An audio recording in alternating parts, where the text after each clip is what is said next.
بسم اللہ الرحمن الرحیم۔ السلام علیکم ورحمۃ اللہ وبرکاتہ۔ الحمدللہ، آج میں سورۃ البقرہ کی کچھ تشریح آپ سے تھوڑی سی شیئر کروں گی۔ سورۃ بقرہ کی پہلی 10 آیات ہیں جن کا ترجمہ اور تفسیر آپ سے شیئر کرتے ہیں۔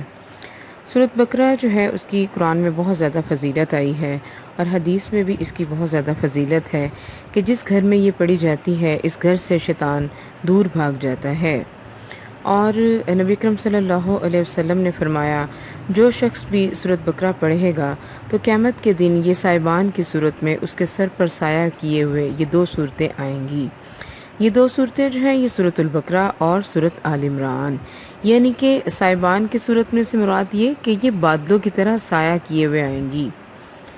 اور نبی اکرم صلی اللہ علیہ وسلم نے حروف مقطعات کے بارے میں فرمایا کہ ان کے معنی اللہ تعالیٰ نے نہیں بتائے اور نہ ہی حدیث میں ان کے معنی کا ذکر ہے۔ نبی اکرم صلی اللہ علیہ وسلم نے فرمایا کہ میں نہیں کہتا کہ الف لام میم ایک حرف ہے، بلکہ الف ایک حرف، لام ایک حرف اور میم ایک حرف ہے، اور ہر حرف پر ایک نیکی اور ایک نیکی کا اجر 10 گنا ہے۔ سبحان اللہ۔ سنن ترمذی کی یہ حدیث ہے۔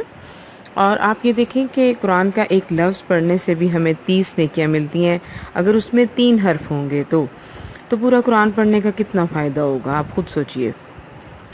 ذالک الکتاب لا ریب فیہ ھدی للمتقین، یہ کتاب ہے نہیں شک اس میں، یہ ہدایت ہے پرہیزگاروں کے لیے۔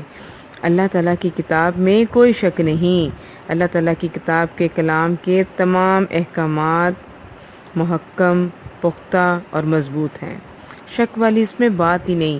قرآن شک و شبہ سے بالا تر ہے اور اس میں پرہیزگاروں کے لیے ہدایت ہے۔ الحمدللہ۔ الذین یؤمنون بالغیب ویقیمون الصلاۃ ومما رزقناہم ینفقون، اور وہ لوگ جو ایمان لاتے ہیں غیب پر اور قائم کرتے ہیں نماز کو۔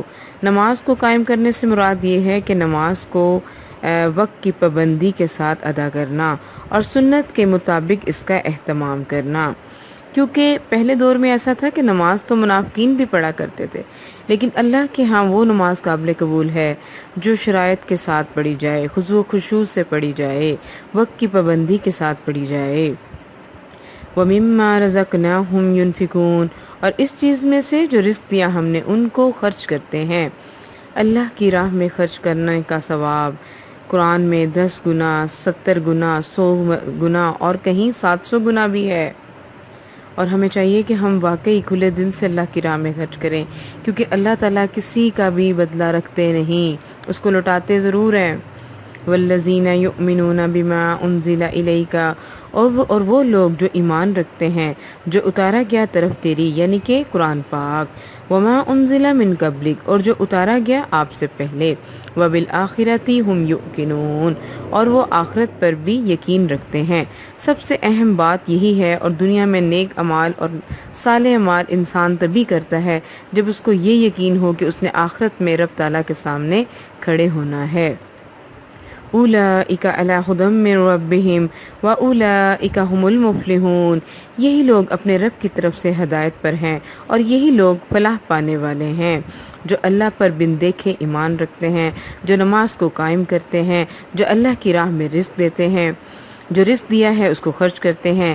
ان الذین کفروا سواء علیہم اانذرتہم ام لم تنذرہم لا یؤمنون، بے شک وہ لوگ جنہوں نے کفر کیا برابر ہے ان پر، خواہ تم ان کو ڈراؤ یا نہ تم ڈراؤ وہ ایمان نہیں لائیں گے۔ منافقین کا ہی حال بیان کیا جا رہا ہے، کیونکہ اللہ تعالیٰ نے ہدایت کے 3 ذرائع بنائے ہیں، کان، آنکھیں اور دل۔ کانوں سے ہم قرآن پاک کو سنتے ہیں، آنکھوں سے ہم دیکھتے ہیں اور پڑھتے ہیں، اور دلوں میں اس کے احکامات کو سمجھتے ہیں۔ اگر ہم انہی تینوں ذرائع کو استعمال نہ کریں، نہ اپنے کانوں کو، نہ اپنے آنکھوں کو، نہ اپنے دلوں کو، تو پھر قرآن ہم پر کیا اثر کرے گا؟ دیکھیں پھر رب تعالیٰ ہمیں کہاں سے ہدایت دیں گے۔ ختم اللہ علی قلوبہم وعلی سمعہم وعلی ابصارہم غشاوۃ ولہم عذاب عظیم، مہر لگا دی اللہ نے ان کے دلوں پر اور ان کے کانوں پر اور ان کی آنکھوں پر پردہ ہے، کیونکہ اور ان کے لیے عذاب ہے بہت بڑا۔ منافقین اور کافر جو ہیں وہ آنکھوں کو، کانوں کو اور دلوں کو قرآن کو سمجھنے میں استعمال نہیں کرتے، تو اللہ تعالیٰ نے ان کے دلوں پر، کانوں پر اور آنکھوں پر پھر مہر لگا دی کہ انہوں نے ہدایت کی طرف آنا ہی نہیں۔ اللہ تعالیٰ ہمیں ان میں سے نہ کرے۔ وَمِنَ النَّاسِ مَن يَقُولُ آمَنَّا، اور لوگوں میں سے وہ جو کہتا ہے کہ ہم ایمان لائے اللہ پر اور آخرت پر، وَمَا هُم بِمُؤْمِنِينَ، اور نہیں وہ ایمان لانے والے۔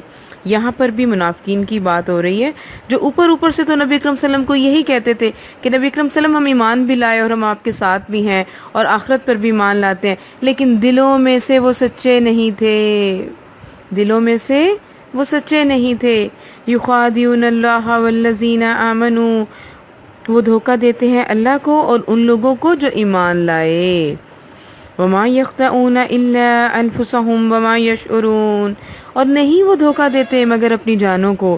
اب آپ یہاں دیکھیں کہ وہ اللہ کو دھوکہ دیتے ہیں اور ایمان والوں کو دھوکہ دیتے ہیں، اور اگر ہم صحیح معنوں میں قرآن سے جڑتے ہیں نا تو یہ ہمارے اپنے نفسوں کے ساتھ بہتری ہوتی ہے، اور اگر ہم نہیں جڑتے تو ہمارے اپنے نفسوں کا نقصان ہوتا ہے، اللہ تعالیٰ کا کچھ نہیں جاتا۔ فی قلوبہم مرض، اور ان کے دلوں میں بیماری ہے، فزادہم اللہ مرضا، بس بڑھا دیا ان کو اللہ نے بیماری میں، ان کے دلوں میں منافقت کی بیماری ہے، نفاق کا مرض ہے۔ وَلَهُمْ عَذَابٌ عَلِيمٌ، اور ان کے لیے دردناک عذاب ہے، استغفر اللہ، ان کے لیے دردناک عذاب اس طرح ہے کہ پینفل، آخرت میں ان کو پین دی جائے گی، ان کو تکلیفیں دی جائیں گی، پیپ، خون، کیا کچھ کھانے پینے کو دیا جائے گا، بما کانوا یکذبون، اس وجہ سے کہ وہ جھوٹ بولتے تھے، زبانوں پہ کچھ، دلوں میں کچھ، یہ جھوٹ بولتے تھے۔ اسی کے ساتھ ہماری 10 آیات کی تشریح جو ہے وہ کمپلیٹ ہوئی۔ سبحانک اللہم و بحمدک، اشہد ان لا الہ الا انت، استغفرک و اتوب الیک۔ السلام علیکم ورحمۃ اللہ وبرکاتہ۔ ماہنور چینل کو سبسکرائب کریں، اس کو شیئر کریں اور لائک کریں۔ السلام علیکم ورحمۃ اللہ وبرکاتہ۔